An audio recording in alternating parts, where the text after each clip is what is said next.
3 days after I buried my husband, my stepchildren changed the locks on our house and stacked a lifetime of my belongings in black garbage bags on the front lawn. I stood on the sidewalk in a cold March drizzle, holding a key that no longer turned.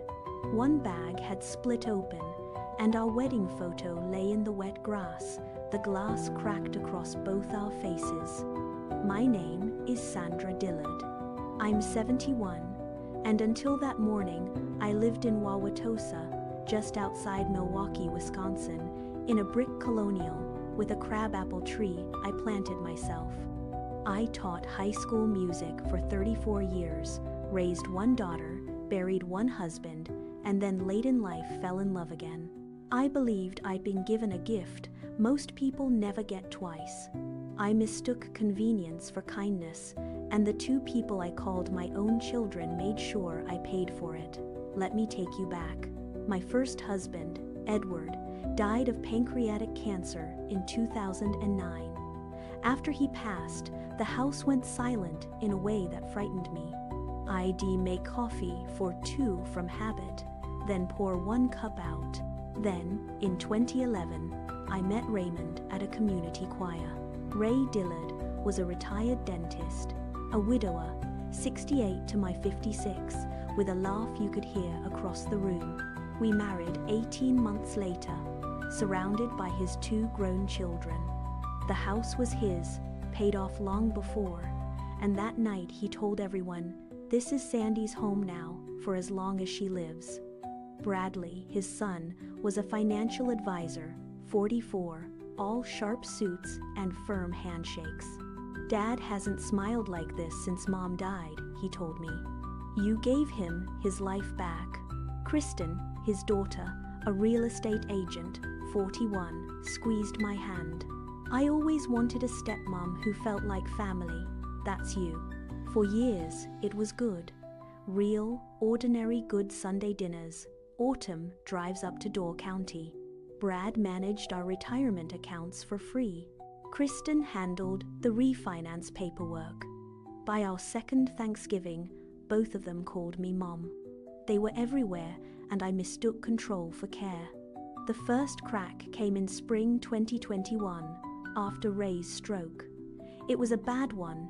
It took the strength from his right side and, slowly, pieces of his clarity. Some mornings he knew exactly who I was. Other mornings he called me by his first wife's name. Cognitive decline, the doctors said. Diminished capacity. I lived one good day at a time. That's when Brad stepped in. He came by one evening, flipped past every page in a folder, and laid only the last page before me. "Just sign here, Sandra. Power of attorney, so I can pay Dad's bills." I asked what the rest said. "Don't worry about all that, Sandy. Just boilerplate. Let me carry this." By then I was sleeping in 2-hour pieces, washing Ray's sheets at midnight, crushing his pills into applesauce. I signed he was Ray's son. That signature was the thread they pulled until my whole life unraveled. A few months later, I went to the bank to transfer money for Ray's therapy. The teller stared at her screen, then said gently, "Ma, you are not authorized on this account anymore." My face went hot. I called Brad from the lot. "That's temporary," he said smoothly. "I'll put your name back on it." He never did, and I didn't push. Family doesn't steal from family, I told myself. Ray declined for 2 more years. Once on a clear afternoon, he gripped my wrist. "Sandy, don't let Brad." Then he stopped, eyes clouding, the thought gone. I told myself it was confusion. I know now it was a warning. Kristen came around more, measuring rooms, photographing everything, my jewelry box, Ray's, watches, the silver. "Insurance documentation," she said. "Ray passed this February with my hand in his." At the funeral, before they'd even lowered him, Kristen murmured that the kitchen would show better without the wallpaper. I had no idea she was already selling. The funeral was Saturday, By Tuesday, I was on the lawn watching my life carried out in garbage bags. Kristen handed me a folder through the cracked door. The house went into a family trust 2 years ago, Sandra. Legally, it belongs to me and Brad now. You have no ownership. We selling there, an accepted offer.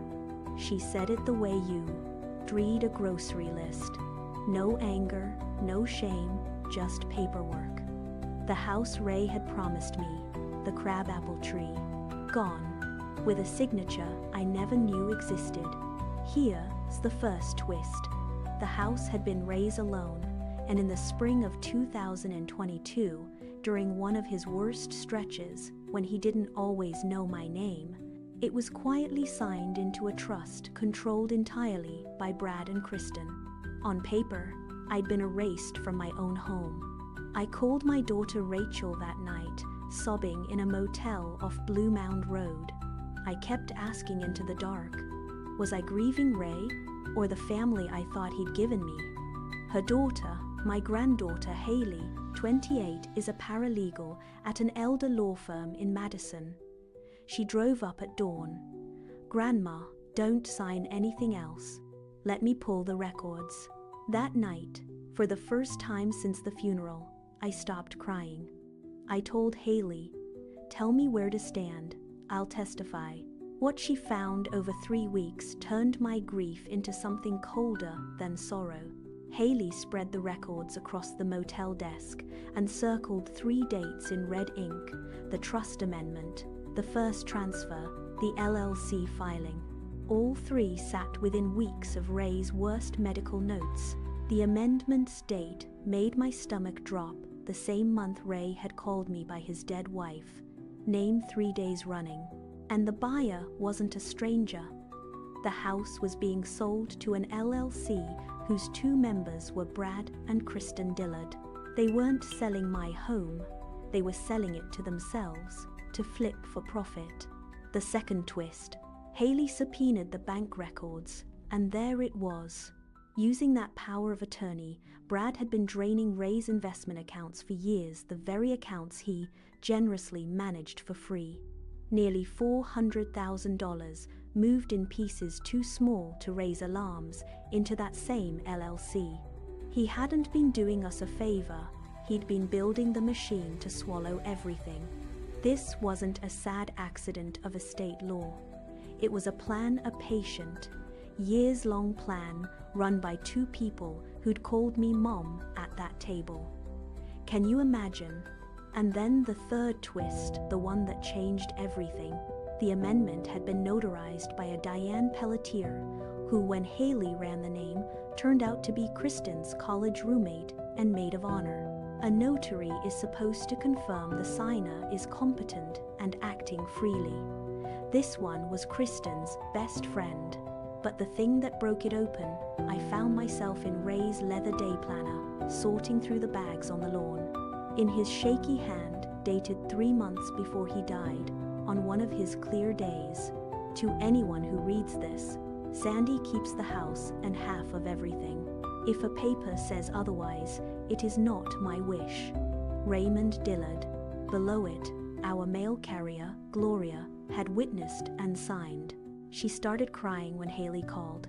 He told me, if anything happens to me, Sandy's going to need someone who remembers. Ray knew. In a lucid moment, he'd seen exactly what his children were doing and tried to protect me the only way a frail, half-paralyzed man could, with a pen and a scrap of paper hidden where he prayed.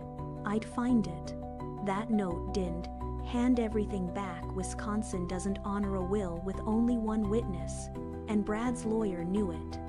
But it proved Ray knew and that he'd tried to speak. Laid beside his medical records, Gloria's testimony, and the notary's lie, the trust amendment began to come apart. First, the judge froze the sale. Then came the hearings. Brad and Kristen sat there with the bored irritation of people inconvenienced by an old woman who wouldn't lie down until the evidence came out. The bank records, the medical reports showing Ray was incompetent the week the amendment was signed, and then Diane Pelletier on the stand.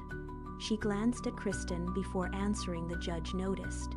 Everyone did, and when she whispered, "No, I never watched him sign," the room shifted. Kristen went white. Brad's lawyer stood too quickly, objecting to a truth everyone had already heard. That was when Brad finally stopped looking bored.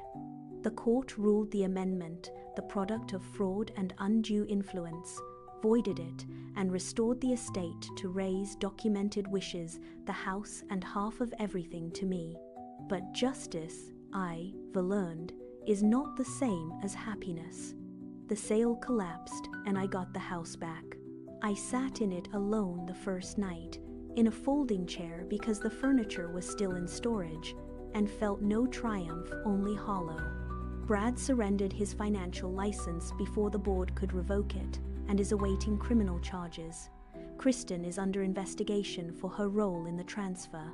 I haven't spoken to either since, and don't expect I ever will.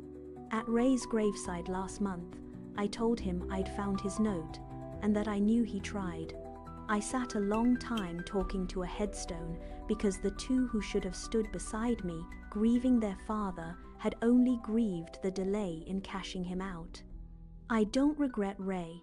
I regret trusting the smile on Brad's face, the warmth in Kristen's voice, and every page I signed unread because I believed love made it safe. So I'll leave you with the two questions I still can't answer myself. If your spouse's children betrayed you the way mine did, would you fight for what's yours, knowing it would shatter the family forever?